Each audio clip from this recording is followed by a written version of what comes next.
تتركونا والسلام. Oh poor girl, you're so beautiful, you know.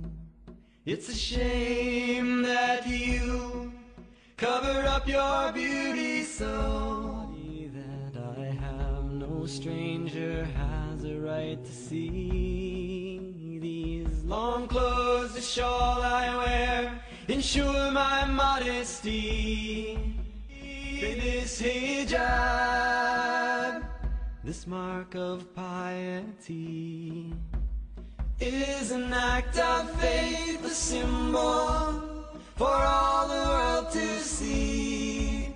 A simple cloth to preserve her dignity. So lift the veil from your heart to see the heart of purity. They tell her, girl, don't you know this is the West and you are free? You don't need to be oppressed, ashamed of your femininity. She just shakes her head and she speaks so assuredly.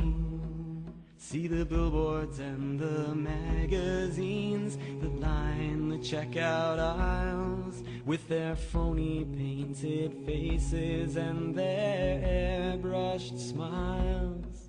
Well, their sheer clothes and low-cut gowns, they are really not for me.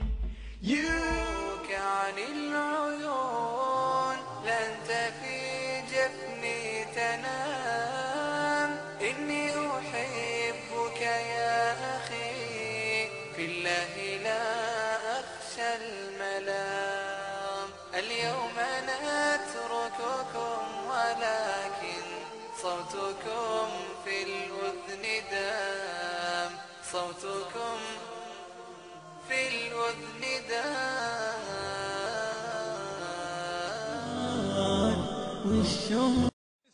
What is moderate here or modern America? Who's to decide? I do agree with you. If you think that marrying more than one wife is suppressing the woman, who's going to take care of the millions of women? You? Who will take care? Will your communist movement take care? Allah, in the glorious Quran, gives you the solution to the problems of humankind. The solution doesn't go down your throat. I'm asking you a question today. There are millions and millions of women more than men. Who's going to take care of them? Who? Even if you give them charity every month, that charity will not be sufficient. See, man and woman have been made sexual by nature. Allah says in the Quran, in Surah Rum, chapter number 30, verse 21, He has put love and mercy between their hearts. I am a medical doctor. I am a medical doctor. A woman cannot remain virgin throughout her life. Cannot, it's not possible. What are you going to do? What will happen? They go to prostitution. What will a communism do for them? What's the solution? No solution. Allah gives the solution, our creator. The solution doesn't go down the throat. So the problem is, brother, the solution is that you give a better solution. Can you think of a better solution? In Islam, it's not compulsory to marry more than one wife. It's not compulsory to marry four. I don't know of a single Indian Muslim who has got 4 wives. I don't know of any. There are other foreigners Muslim who have got. You have to realize, brother, this is the solution. Everyone cannot marry more than one woman. Everyone cannot.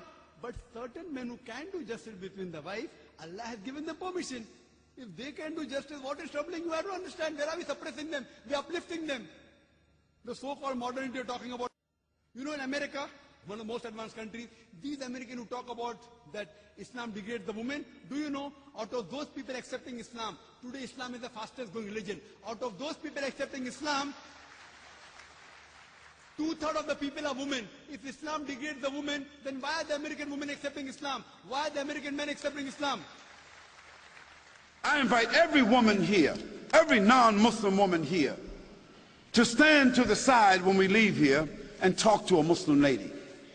I mean, now, let's not ask Barbara Walters about how Muslim women feel. You know, let's not ask Tom Brokaw how Muslim women feel. Let's not ask CNN, ABC, Fox. Let's not ask the London Times or the Australian Times.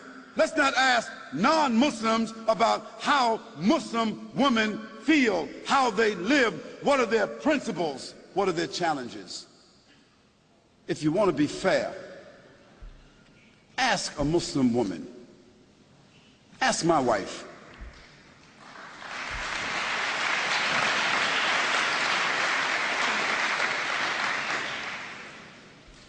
Ask my mother. You see? Ask a Muslim woman that knows her religion, who has a relationship with her Creator, who is stable in her society, understanding her responsibilities, her relationships. Ask her. And after that, I think you should be fair, that you don't need to ask someone else. But the problem is, no one really wants to ask Muslim women. We want to take pictures of women in Afghanistan, and pictures of women in Palestine, and pictures of women in Pakistan, and pictures of women over here, and we want to listen to what people say about female circumcision, as if Muslims got women, 1,000, 10, 30,000, 40,000 Muslim women all over the world is being circumcised. Some crazy Steven Spielberg stuff. Most every Muslim woman in this room will be a college graduate, or is a college graduate, or is very intelligent and very much socially endowed. And within her family structure, we find that women control the wealth more so than men. Now, what does that say to you?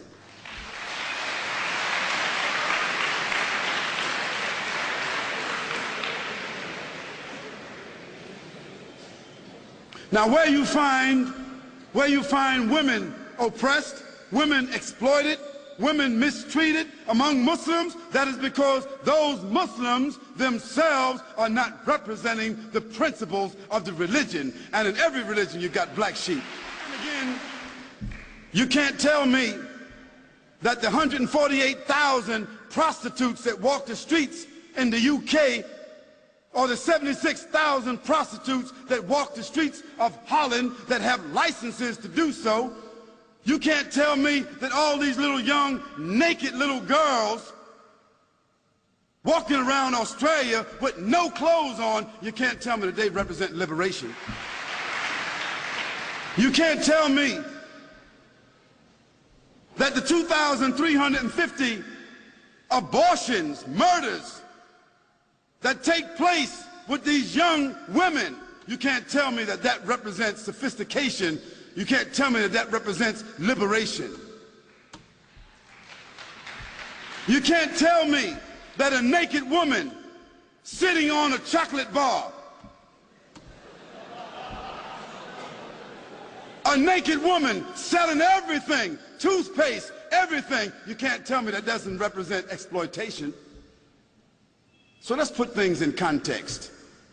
Let's talk about things correctly, and let's be fair, and let's be objective. Prostitution, venereal disease, abortion, and pedophilia, and this horrendous number of children being raped and kidnapped that exists in the Western world. It is almost unheard of in the Muslim world. In Islam, we believe in a loving God who would never deny the rights of half of the society, the women. So Islam gave women the rights to vote over 1,450 years ago, the right to vote. Does anyone know in this audience when we got the right to vote in this country, this advanced, very free country? When did women start voting here? Anybody know? Maybe you know. Early 1900s, in my mother's lifetime. Can you believe that this advanced society that we say is the freedom of the world lies, we're like the belt of freedom is held by America? No.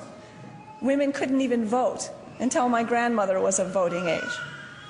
Also inheritance. In this country, women could not inherit property in the southeastern United States, places like Georgia and Alabama and Mississippi, until my generation.